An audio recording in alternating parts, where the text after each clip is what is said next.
नमस्कार। मैं चौधरी मदन मोहन समर।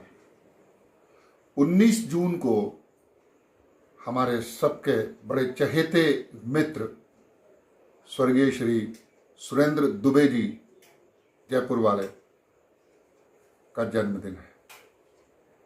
भाई सुरेंद्र जी जब तक जीवित रहे मंच पर और मंच से इतर साहित्य के लिए अपना योगदान देते रहे। उन्होंने कवि सम्मेलन, समाचार, कवि समागम जैसी संरचनाओं को जन्म दिया। कवि सम्मेलन, समाचार उनका एक ऐसा स्वप्न था जिसमें देश भर के कवि सम्मेलन जगत को एक समाचार रूप में स्थान मिला। हम लोग जब भी मंच पर साथ होते थे, सुरेंद्र जी का वहाँ पर बैठना, मंच पर अपना व्यवहार प्रदर्शित करना, कविता पढ़ते समय खड़े होना, एक एक चीज नए लोगों के लिए अनुकरणीय होती थी। साथ ही उन्होंने हिंदी कवि सम्मेलन जगत को अच्छे कवियों की एक फसल तैयार कर दी, जो आज भी हिंदी कवि सम्मेलनों में या हिंदी साहित्य के लिए बहुत अच्छा लेखन कर रही है। उनके साहित्यिक योगदान, कवि सम्मेलनीय योगदान को हम लोग हमेशा याद करेंगे। 19 जून को उनके जन्मदिन पर हम उनके स्वर्ग में रहकर उनकी आत्मा की और उनकी शांति की प्रार्थना करते हैं कि वे जहाँ भी हों प्रसन्न हों और वहीं से कवि सम्मेलन जगत, हिंदी साहित्य जगत, हास्य जगत को अपना आशीर्वाद देते रहें। नमस्कार। विश्वविख्यात हास्य कवि स्वर्गीय सुरेंद्र दुबे जी, जिन्हें मैं हमेशा कविराज के रूप में संबोधित किया करता था, से मेरा पहला परिचय छत्तीसगढ़ के एक शहर भाटापारा में आयोजित कवि सम्मेलन के दौरान हुआ था। कालांतर में जाकर ये परिचय एक अच्छी दोस्ती और पारिवारिक रिश्ते में तब्दील हो गई। आज इनकी 61वीं जयंती है। 1 जनवरी 2018 को अल्पायु में असामयिक मौत की इनकी खबर आई, जिसने भारत के संपूर्ण साहित्य जगत को हिला कर रख दिया। पूरा साहित्य जगत शोकमग्न हो गया था। श्री दुबे जी ने अपना प्रारंभिक कैरियर पत्रकार और शिक्षक के रूप में राजस्थान के एक छोटे से गांव ब्यावर से शुरू किया था। धीरे धीरे उन्होंने हास्य व्यंग्य की रचनाएं की। उनकी खासियत ये थी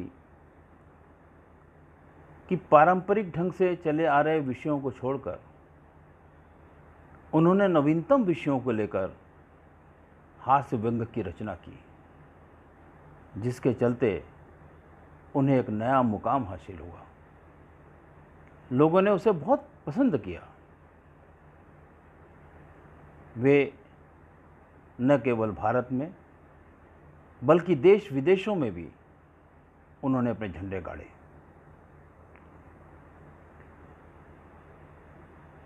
वे एक कवि के रूप में, एक लेखक के रूप में, एक संपादक के रूप में हमेशा जाने पहचाने गए। उनकी खासियत ये थी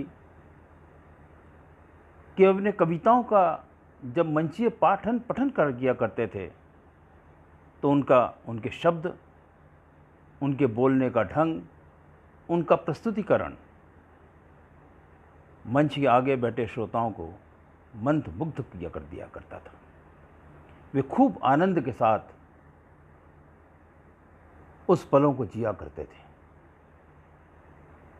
श्री दुबे जी न केवल एक सफल कविकार थे बल्कि उत्कृष्ट मंच संचालक भी। उनकी मंच संचालक की कला देखते ही बनती थी। उन्होंने कई साल तक एक हास्य पत्रिका का संपादन भी किया। उनकी 2 काव्य रचनाएं प्रकाशित हुई जिसने बड़ी प्रसिद्धि पाई। उसमें से एक थी आओ निंदा निंदा खेलें और दूसरी कुर्सी तू बड़ भागिनी। कवि मंच के इस महारथी के नाम से जयपुर में आयोजित होने वाले प्रतिवर्ष आयोजित होने वाले शरद पूर्णिमा के कवि सम्मेलन इनके नाम से ही जाना जाता है।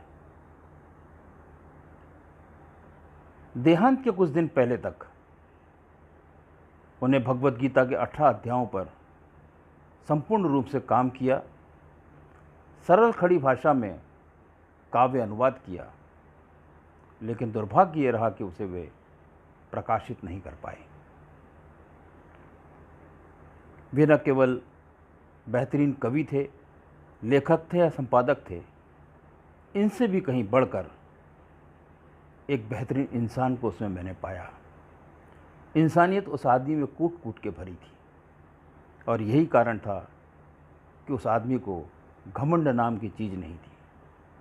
उन्होंने तह ज़िंदगी एक टीम के रूप में काम किया, न उभरते हुए कवियों को मंच प्रदान किया, उनके प्रेरणा स्रोत रहे। ऐसा बेहतरीन इंसान कभी मर नहीं सकता है, अमर हो जाया करता है, जिसने जीवन के साथ भी और जीवन के बाद भी वो ज़िंदगी जी रहा है। उनकी कविताएं, उनके लेख, उनकी जीवंतता हमेशा मुझे हम सब के मन में, हम सब के मस्तिष्क मन पटल पर अमर रहेंगी, जीवंत रहेंगी और वे सदा हमारे बीच जिंदा रहेंगे। मैं इसी अपनी मन की भावनाओं के साथ उन्हें आज पुष्पांजलि अर्पित करता हूँ। उन्हें सादर नमन करते हुए उन्हें याद करता हूँ। नमस्कार। सादर जय जिनेंद्र, नमस्कार। मुझे अत्यंत ही खेद के साथ कहना पड़ रहा है कि हमारे प्रिय मित्र आदरणीय भाई श्री सुरेंद्र जी दुबे, जो कि पहले ब्यावर के थे और बाद में जयपुर के प्रवासी बने और बहुत ही अल्प आयु में उनका हमारे बीच से चले जाना एक अत्यंत ही खेद की बात है। उन्होंने जो काव्य पाठ किया था और विशेषकर हास्य के कवि के रूप में मैं समझता हूँ वो ना केवल ब्यावर या जयपुर तक सीमित थे या भारतवर्ष तक सीमित थे, अपितु समस्त विश्व में मेरे ख्याल से उनके जैसा कोई इतना अच्छा कवि नहीं रहा है। बहुत कम कवि उनकी श्रेणी में आते हैं। जो उनका संचालन का जो उनकी कला थी, वो कला तो अत्यंत ही बेजोड़ थी, अविस्मरणीय रहेगी हमेशा के लिए। मैं उनकी स्वर्गस्थ आत्मा के लिए वीर प्रभु से मंगल कामना करता हूँ कि वो उनकी आत्मा जहाँ कहीं गई हो उसे अंतिम लक्ष्य मोक्ष प्राप्त हो। और मैं डॉक्टर कीर्ति काले जी, आपके प्रति भी बहुत बहुत कृतज्ञता व्यक्त करता हूँ कि आपने एक ऐसे विरल व्यक्तित्व के धनी आदरणीय भाई श्री सुरेंद्र जी दुबे के लिए जो संग्रह करने का लक्ष्य रखा है, आप वाकई में बहुत ही एक समझदारी का काम कर रही हैं, क्योंकि ऐसे व्यक्तियों का संग्रह हमेशा दूसरे कई कवियों के लिए ही नहीं अपितु समाज के कई व्यक्तियों के लिए प्रेरणादायक रहेगा। मैं प्रसन्न भंडारी और मेरी धर्मपत्नी सरोज भंडारी हैदराबाद से उनके लिए मंगल कामना प्रेषित करते हैं। ओम अर्हम। नमस्कार, मैं सर्वेश अस्थाना। आदरणीय सुरेंद्र दुबे जी का जन्मदिन आज है और मुझे उनकी बहुत याद आती है। मेरा उनके साथ बहुत ज़्यादा लंबा तो नहीं सानिध्य रहा, लेकिन बहुत अच्छा सा सानिध्य रहा।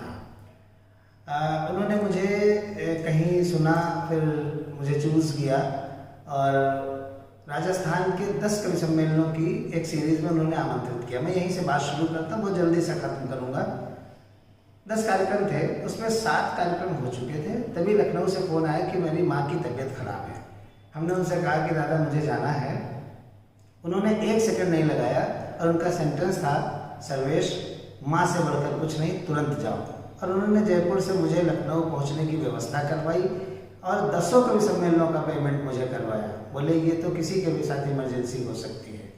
दूसरी जो बड़ी बात है वो ये कि हमारी और सुरेंद्र दुबे जी की एक यात्रा हुई अमेरिका की।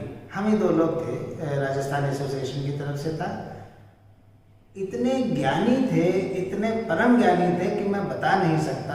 आज के उनकी पीढ़ी के जो भी कवि होंगे, मुझे लगता है कि वो इस बात पर विश्वास करेंगे कि सुरेंद्र दुबे बहुत ज्ञानी थे। उनको शास्त्रों का ज्ञान था, उपनिषदों का ज्ञान था, गीता का ज्ञान था और जो काव्य की तमाम सारी विधाएं हैं, गीत, दोहे, सब उनके पास थे। और हास्य के कवि के रूप में तो वो प्रसिद्ध थे ही। हमने लखनऊ को 3 कवि सम्मेलनों में सिर्फ बुलाया, 3 बार, ज़्यादा सानिध्य नहीं रहा, लेकिन उनका व्यक्तित्व तो आज भी मुझे याद आता है। रात भर हम लोग बात करते हुए गए, अमेरिका में बात करते रहे, न्यूयॉर्क में बातचीत करते रहे और कवि सम्मेलन खत्म करके तुरंत वापस आ गए। 3 दिन में अमेरिका जाकर के हम लोग वापस आए थे, तो इसको लेकर के भी हम लोग बहुत आनंद किया करते थे। आज मैं उन्हें प्रणाम करता हूँ उनके जन्मदिन के अवसर पर, और मैं ईश्वर से कामना करूँगा कि वो पुनर्जन्म लें और फिर से एक बड़े साहित्यकार के रूप में भारत को अपनी रचनाएं और अपनी मेधा को फिर से प्रदान करें। नमस्कार। सभी को नमस्कार। मैं ओम प्रकाश कल्याणी, प्रेरणा दर्पण साहित्यिक एवं सांस्कृतिक मंच का उपाध्यक्ष। सुप्रसिद्ध हास्य व्यंग कवि आदरणीय सुरेंद्र दुबे जी की स्मृति में उनके जन्म दिवस पर आयोजित इस स्मरणांजलि कार्यक्रम में अनेक प्रतिष्ठित कवियों और साहित्यकारों ने भाग लिया और स्वर्गीय श्री सुरेंद्र दुबे जी को अपने अपने ढंग से याद किया।